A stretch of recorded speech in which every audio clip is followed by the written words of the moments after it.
Hey guys, আসসালামু আলাইকুম। চলে আসলাম জামায়াতে ইসলামের জনসভায় অ্যান্ড আসরের নামাজটা পড়ে নিলাম ওই মসজিদে, পুলিশ লাইন্স রংপুর মসজিদে। মানে অন্যরকম একটা লোকেশন, ওই লোকেশনে চলে আসলাম আর এবং আপনাদেরকে একটু দেখানোর চেষ্টা করলাম।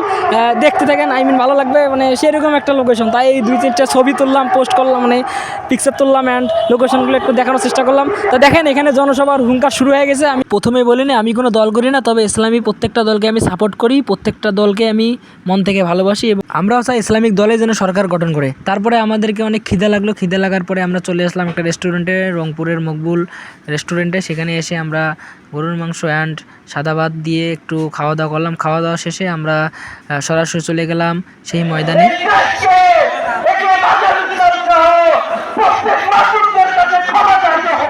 মোটামুটি ভালো লেভেলের মানুষ হয়েছে অ্যান্ড সবার বক্তব্য অনেক সুন্দর হয়েছে। সবার বক্তব্য শোনার পরে আমরা এখন বাসার দিকে রওনা দিচ্ছি। সবাই ভালো থাকবেন, সুস্থ থাকবেন। আল্লাহ হাফেজ, টেক কেয়ার, বাই বাই।